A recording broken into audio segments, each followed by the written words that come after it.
Epiphenomenalism is the claim that the contents of consciousness, indeed consciousness itself, has no effect on anything in the physical world.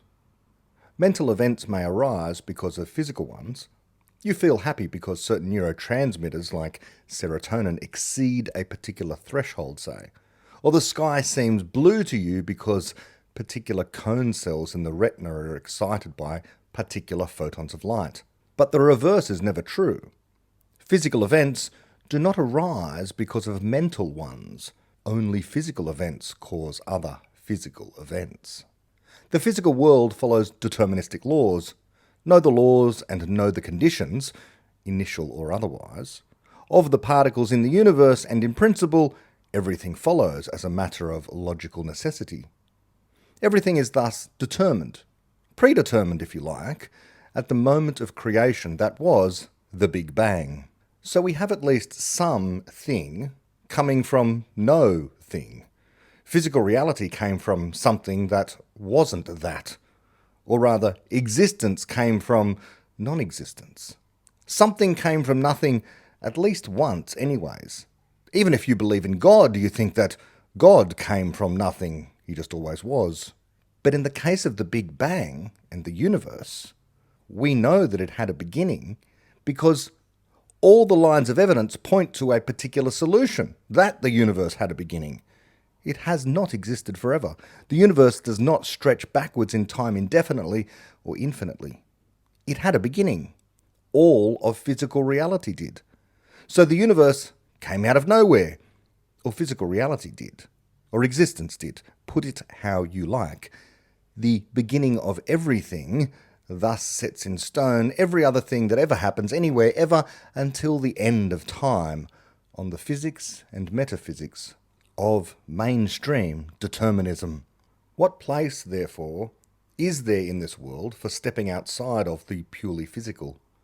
We may have mental events, curiosity, joy, fear, love, excitement, tension, contentment, happiness, and all of their opposites and more, but not one of them has any actual effect on anything in the physical world because they are not physical, they are mental. They are just experiences happening in the minds of a certain kind of higher ape.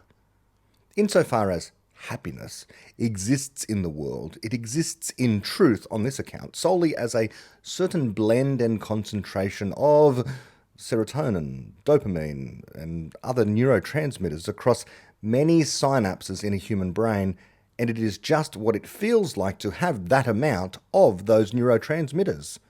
The feeling itself of those chemicals in the brain has no further effect. It is an epiphenomenon, in other words. Now that is a terrible explanation. In one foul swoop, it seems to try sweeping away the explanation of any mental or conscious phenomenon by saying nothing is explicable, nor does it need any explanation. In other words, here we have a problem. What is this thing consciousness? Why should a particular concentration of serotonin and dopamine or any other blend of neurotransmitters feel any way at all? Why should the sky look that colour blue or the grass that colour green? Why should chocolate taste as it does and nothing like smoked mussels? All of these qualia, epiphenomena. But calling them epiphenomena is just avoiding the problem. It's not a solution. It just says of all this problem, there is no solution. Those sensations and the capacity to have an experience of the world at all do nothing to the world. They serve no purpose. They exist for no reason. You are on a train through life and you've no choice but to follow the rails. What you experience necessarily. All was fixed long before your birth on this view. It was fixed at the beginning of time, and now the particles which constitute the universe of which your body and brain are composed follow trajectories set at the start of all things. Your choices, therefore, are illusory. Your experiences, epiphenomena. But why? Why should the universe be so constituted as to contain epiphenomena? And in what sense do these epiphenomena exist? If the physical is all there is, why does anything feel like anything at all? Why should the blue sky look just that hue of blue? Why should anyone be aware of it? Why can't the universe just evolve without anyone experiencing anything? Sometimes all of this is labelled the hard problem of consciousness. Why should anything seem any way at all? In a deterministic universe described by objective physical laws, what place is left for subjectivity? Why should drinking alcohol or coffee feel a particular way? Feel good to many people? Why should anything feel good, except that it motivates people to do what feels good, to pursue pleasure and avoid pain?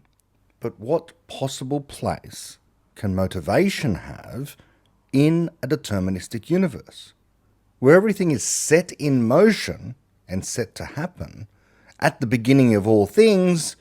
Why should anything be motivated to do anything in a universe where motivation is not required for things to get done?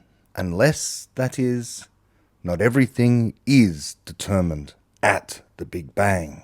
Maybe some things are created later, and some things will be created only if entities are motivated to bring them into being. So being motivated to pursue joy or pleasure and avoid pain and suffering can help be one of the causes for an organism to survive, or at least its genes to. Sure, it's not perfect in evolutionary terms. We humans, among other creatures, are liable to overdo it on alcohol and sugar in particular, among other things. But why is any of this pleasure and pain stuff there at all from an evolutionary standpoint? In evolutionary terms, because it seems to facilitate problem solving, pursue pleasure, avoid suffering. These are good survival heuristics for a person. Now, I am a thoroughgoing determinist, but I want to suggest a form of determinism consistent with what we know of reality as it is, that salvages a purpose for consciousness in the physical world. On this topic I have spoken and written before. I wondered then if consciousness and creativity were the same thing. The fact is that not only do we experience the world, but we can even agree about some of our experiences. This is not to say that what I see as blue is identical to what you see as blue, or what you feel as joy feels identical to what I feel as joy, but if we are both down on our luck with bills piling up and buy a lottery ticket in a moment of exacerbation only to win against all the odds, we feel joy. Now maybe your joy feels different to my joy, I don't know, but that we both enjoy the feeling, we both find it a positive experience of some sort, this is something we share.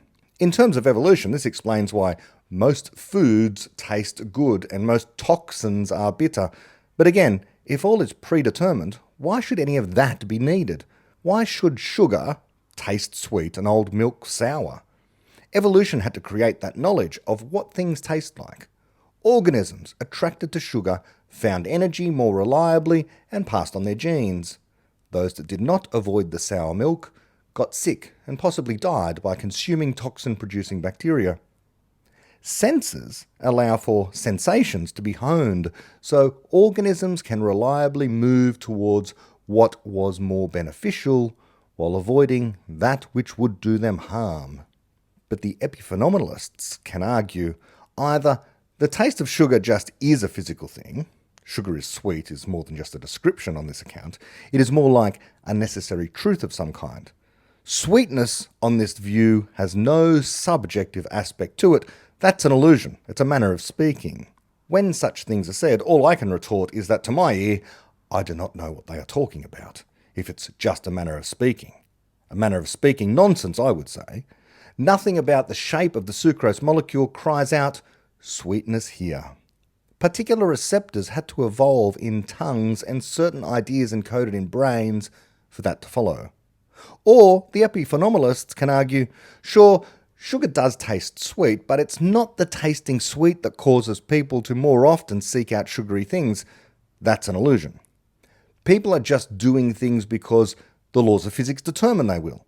Sugar's sweet taste has absolutely zero effect on your having a second bowl of ice cream. That second bowl of ice cream was determined to be eaten by you at the beginning of time. But was it? If it was, then I can see the epiphenomenalists having a point. They may still be wrong, but they have a point. It would be unnecessary for any experience to be an experience if pure physical determinism or physicalism were true. In other words, anything that happens to a person and happens to have sensations associated with it, those sensations, the subjective content of experience, serve no purpose. They exist, they do nothing. But what if your having a second bowl of ice cream just was not determined at the Big Bang? What if you, as a person, did things because you wanted to? What if that was the true explanation? Now, on the everything happens because of some prior cause account of the world, backwards in time to the beginning of time, then your wanting anything has no effect on what happens. Your want, the feeling of desire, is again an epiphenomenon. It just comes along for the ride without serving any causal purpose in the world. But what if it was not? If it really is not, then your want, your desire, really is the reason you have the second bowl of ice cream. And you do so because it's sweet, and maybe you've a sugar craving after a 10-kilometre run, and you wanted to do the run because of the second bowl of ice cream you had the night before, and you're beginning to look like a guy who enjoys a second bowl of ice cream a little too often. In other words, you have your reasons. And at the level of physics, what if it's possible for you to literally create an idea in your head? Like, how about I have another bowl of ice cream? What if no set of neural firings prior to some idea ever determines some of your ideas? They originate entirely within you. You are the one who has those ideas. They arise spontaneously, in some sense, in you like a spark. But you create them. You are the creator. You are the knowledge creator. Nothing else is the cause of the idea but you. This would mean that physical reality is so constituted that not all information or knowledge is there in any sense and determined to be there in reality at the Big Bang, even given perfect knowledge of the physical laws and initial conditions at that moment. Not only is knowledge yet to be created, inherently unpredictable before it is created, but even in principle, it is not determined to be created in a very real sense, precisely because of what to be created means. It means it is not there in some other form, or any form, prior to it coming into being, prior to the act of creation, and in particular, the act of creation occurring in the mind of a person. Epiphenomena are, on any account, a bad explanation. A better explanation is consciousness and its contents facilitate the creation of knowledge. Creation. This knowledge was not there at the Big Bang in any form. Knowledge creation, in particular, explanation creation, is creation ex nihilo, of a kind. Sure, it's not entirely ex nihilo, in the sense the Big Bang itself seemingly was, but it is of a kind, if not identical to, what apparently occurred with all of physical reality. What I am saying is, we people are the equivalent of a kind of singularity. From one singularity came all of existence, but from others come ideas. So it is not so ridiculous to claim something can come into existence out of nowhere. As I have said, as we have already observed, so far as we know, the entire universe, all of physical reality, came from nothing. What if the universe itself can contain entities within it, from which things can also come from nowhere? From the singularity that existed at the moment of the Big Bang came everything. What if the analogue of a singularity exists in the mind of a person, and this initiates ideas? What we are doing moment to moment is encountering problems. We experience joy and we strive for it, and contentment and kindness, and we try to avoid suffering and boredom and cruelty. It would make far more sense if consciousness and its contents were there to guide us in solving our problems, moving towards good and away from evil, finding paths to make progress and increase joy while reducing suffering. To do so, we need to create explanatory knowledge, ideas about what is and what might be. On this view, then, the sweetness of sugar, the blueness of the sky, emotions of fear and love, and all the rich contents of our subjective experience of the world serve a causal role. They are not epiphenomena, but key to the literal creation of knowledge. They are the why about why we create knowledge. We have a problem because we are curious, or we are suffering, or we want to have more fun. What if, and here the conjecture becomes admittedly a little more wild, the Big Bang contained within it all that was needed to determine that entities would arise in the universe whose behaviour was not determined by anything that happened at the Big Bang. The Big Bang brought into being a universe that obeyed physical laws. Those physical laws apply to everything in the universe, but as we often hear, they break down when applied to what's happening inside of, for example, a black hole. If a black hole were a naked singularity, so it is said, perhaps TV sets could come out of them. And the reason? Because the regular physical laws, as we understand them, break down inside such singularities.